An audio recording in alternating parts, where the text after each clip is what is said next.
Leros'tayız ama gerçekten çok yorulduk. Yorulduk derken limandan buraya yürüdük. Leros'ta da aşağı yukarı herhalde 1 saat falan oturmuşuzdur değil mi? 1 saat oturduk orada. Daha fazla mı? Oturmuşuz evet 1 saat. Kahvelerimizi içtik, frappelerimizi. Oradaki yaşlı insanlar gibi oturduk. Dakikalarca denizi izledik, gelene geçene baktık falan filan derken Pandeli aşağı yukarı 2 kilometrelik bir yol. Yürüyerek 15 dakika gösteriyor. Biz de Hülya'yla yürüdük. Dedik yani önerilen hani taksiyle geçin. Taksiyle 9 dakika sürüyor. Ama fiyat bilgisi de 20 euro falan dendi. 20 euro o kadar vermeye gerek yok. Biz yürümeyi seven bir çiftiz. Hadi gene yürüyelim dedik ama bu sıcakta yürümek de çok akıl kârı değilmiş. Leros bölümünü biraz daha dinlence olarak yapalım istiyoruz. Böyle çok fazla sağa sola kaykılmadan biraz daha deniz, kum, güneş olsun. Ama önce biraz kendime gelmem gerek. Güneş etkiledi. Ama Leros bizim için bir bilinmez, keşfedilmesi gereken bir yer. Biz de keşfedeceğiz. Günaydın, Leros'tayız. Aslında dün öğlen saatlerinde geldik ama sanırım bu yolculuğumuz sırasında bir tık sıcak çarpması gibi bir şey oldu. Zaten içeri girer girmez yığıldık. Akşam üstüne kadar da odadan hiç çıkmadık. İşte artık orayı gör, burayı gör, şu yemeği yemeden gelme falan tatili değil bizim yaptığımız. Hemen pansiyonumuzun yanında, 30 metre yanında hem küçük bir restoran var, bir böyle bakkal gibi bir şey var. Önünde istediğiniz gibi oturun, şezlongdan, şemsiyeden faydalanın diyorlar. Hiç önemli değil. Yani şu küçücük alanda önümüzdeki 2 günü geçirmeyi kararlaştırdık Hülya'yla. Biraz dinlenelim artık. O kadar çok yürüdük ki. Yürü. Artık böyle kıpırtısız, sadece denize girip çıktığım, biraz da böyle gözünü kapayıp dışarıdaki o çocukların konuşmaları, büyüklerin konuşmaları, o rabarbayı dinleyerek zaman geçirelim istiyoruz. Sanıyorum da böyle çok fazla bir şey yapmayacağız. Ne bileyim, geldiğimiz yer çok güzel. Akşamları bir oraya gideriz falan diyorduk yani. Nasıl olsa 20 dakika, 25 dakika yürüyorsun. Ondan bile vazgeçtik. Bugün yarın böyle. Bütün gün oturup denizin tadını çıkaracağız. Canımız sıkınca suya gireceğiz. Böyle oturacağız, bir şeyler içeceğiz, bira vesaire. Ondan sonra tekrar denize gireceğiz. Daha ne isteriz ki? Mesela Costa bu siyah, çirkin korsan gemilerinden çok var. Onlar böyle muhtemelen Kos'un koylarını ya da Kolimnos'u falan dolaşıyorlar. Yüksek volüm müzik, bol bol dans eden insanlar falan filan. Leros ona göre, yani oraya göre biraz daha sakin. Bir kere etrafta müzik yok.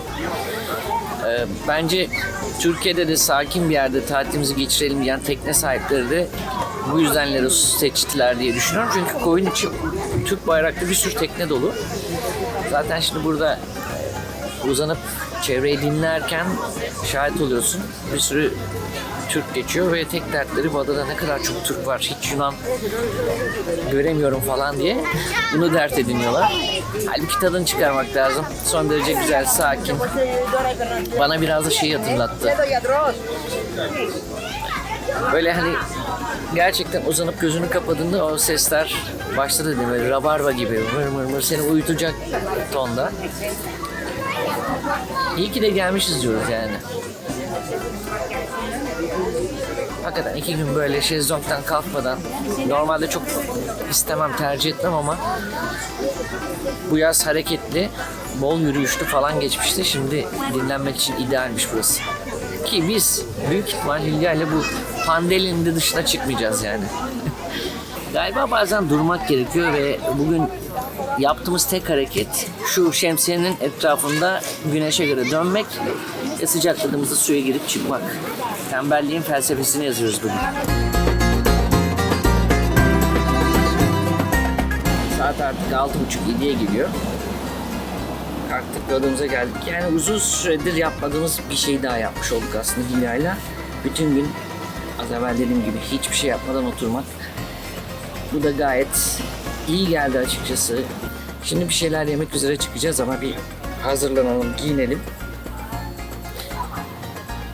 Şu güneş birazcık daha böyle yatsın. Hala yakıcı çünkü. Şimdi Hülya çıksın, peşinden ben gireceğim. Biz yine ne yapıp edip kendimize küçük bir hareket kattık. Bu kadar bütün gün oturmak bizi fazlasıyla dinlendirdi. Şimdi de dedik ki en azından şu sokakları yürüyelim. Ama bu arada kısa bir Leros bilgisi vereyim. Böyle otururken, Hülya yüzerken araştırdım.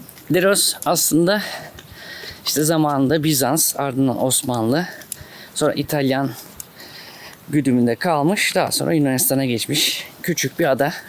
Bunun dışında 20. yüzyılın başlarında Leros akıl hastanesi açılmış buraya. Psikiyatri tedavisine ihtiyacı olanların, işte mental problemleri olanların getirildiği bir yer olmuş. Ya böyle genelde bu tip hastalıklar için sakin, huzurlu yerler seçilir. Bizde mesela Edirne'de olduğu gibi. Burada da Leros seçilmiş. Böyle bir küçük bilgiyi de paylaşmış olayım. İçinde bulunduğumuz Pandeli Koyu'nda gezilmesi, görülmesi gereken bir yer var. O da Pandeli Kalesi. İşte feribotla indiğimiz Agia Marina gezip görülecek yerlerden birkaçı. Küçük bir ada. Hatta adanın köpeklerine falan bakıp bugün şey dedik biz. Adanın köpekleri de küçük. O kadar küçükler ki. Sanki buraya terk edilmiş köpekler gibi değil mi? Evet, evet. Cins köpekler. Küçük cinsler ya. Yani küçük bir Yunan adası. Son derece sakin. Huzurlu. Bugün işte söyledik plajdayken de. Müzik yok mesela plajlarda ya da Kostaki gibi büyük gezi tekneleri yok. Koy koy dolaşan turistik geziler yok. O yüzden de gayet iyi dinlendik diyebilirim bugün.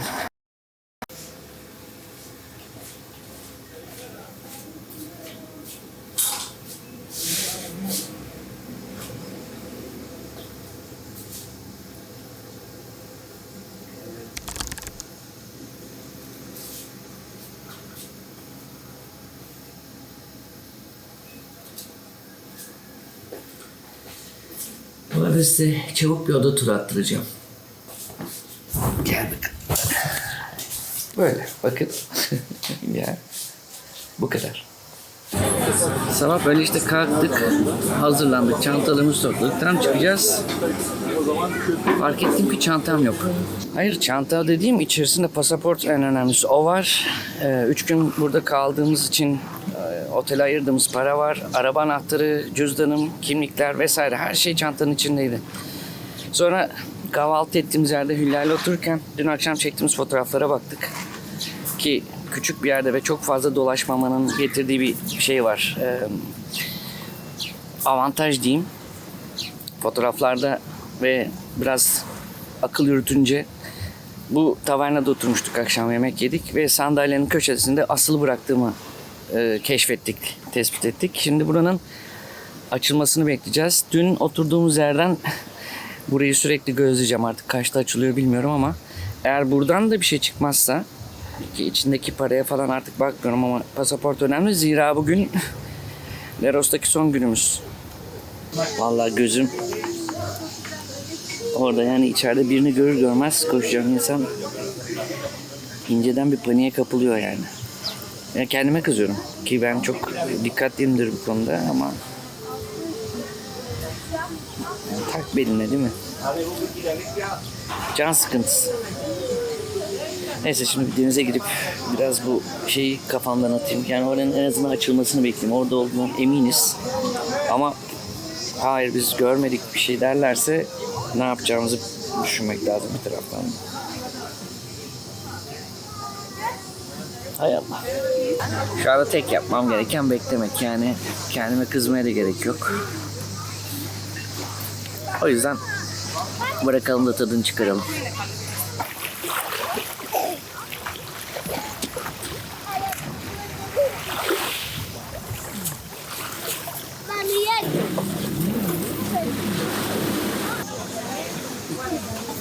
Şimdi kafam rahat. Hakikaten de dün akşam yemek yediğimiz yerde unutmuşuz. Hiç böyle karıştırılmadan bir kenara konulmuş. Aynen bize geri iade edildi. Aslında ben bu konuda çok dikkatliyimdir ama dün herhalde böyle bir kafa karışıklığı, internet çekiyor mu falan sağa sola giderken sandalyenin üzerinde unutmuşuz. Aslında bu tip durumlarda ne yapılacağına dair hemen bir şeye baktım. Çünkü orada çıkmazsa nasıl döneceğiz yani yarın yolculuk var.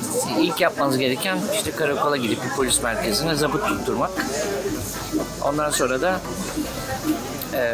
bir Türk Büyükelçiliği, konsolosluk ya da temsilciliğine geçici seyahat belgesi almak. Ama bunun için Leros'ta öyle bir yer var mı açıkçası bilmiyorum. Belki Costa vardır. Ama neyse artık bu kadar detaya gerek yok. Çantayı bulduk. Ve Leros'taki son günümüzde yine şemsiye etrafına dönerek sadece uzanarak falan geçirdik. Ve bir tatil daha bitirdik. Kurumsal dünyada çalışırken böyle tatillere çıktığımızda hep dönüş bir sıkıntı yaratırdı. Yani işte pazartesi sendromu dediğimiz bilmem ne. Ay, mesai başlıyor falan dediğimiz içten içe sizi kemiren bir şey vardı. Ama daha kötüsü ofise gittiğinizde arkadaşlarınızın ya bu hafta çok zor geçecek o kadar tatilden sonra falan filan diye böyle sırtınızı pırpırladığı tuhaf bir durum olurdu. O içinizdeki sıkıntı katmerlenirdi. Ama artık böyle saçı sakalı arttıktan sonra pazartesiymiş, tatil bitmiş hiç umurunda olmuyor insan. O kadar güzel ki. Kaldı ki yarın itibariyle dönüyoruz. Akşam işte Bodrum'dayız, evimizde uyuyacağız ama sabah erkenden kalkıp Bozcaada'ya gideceğiz. Aslında bizim için bir türlü yaz bitmedi. Herhalde artık 9'unda bitireceğiz. 9'unda geldikten sonra da bilmiyorum kısmet ne olur. Bir Ağustos sonunda eski çalıştığım, o kurumsal dünyadan çalıştığım bir grup arkadaş Söğüt'te buluşalım diye sözleştik. Ona kısmet diyorum. Ama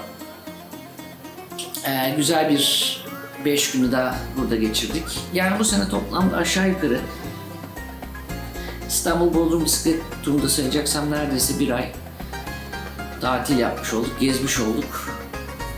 Benim için çok farklı bir deneyimdi. Ben hiç bu kadar uzun süre tatil yapmamıştım. O halde bir sonraki bölümde görüşmek üzere. Lütfen kendinize çok iyi bakın. Sağlıklı kalın. Hoşça kalın.